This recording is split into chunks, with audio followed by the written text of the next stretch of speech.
मी जे मगासपासून म्हणतो की महाराष्ट्र पॅटर्नच राबवला गेला।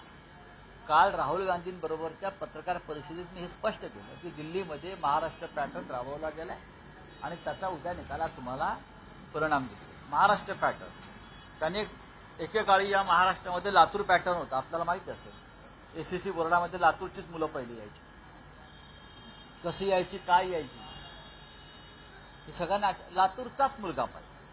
10वी 12वी पहिला म्हणजे पहिलाच ठरलेलंच आहे। लातूरमध्ये जे काय कोचिंग क्लासेस होते, त्यांची जी काय एक यंत्रणा होती असं म्हणतात, मला माहित नाही। लातूर पॅटर्न, आता लातूर पॅटर्न कुठे आहे, संपला। आता निवडणुका जिंकण्यासाठी भारतीय जनता पक्षाने महाराष्ट्र पॅटर्न तयार केला, तो काही काळ चालला। नंतर लातूर पॅटर्न प्रमाणे हा त्यांचा पॅटर्न सुद्धा इतिहास जमा।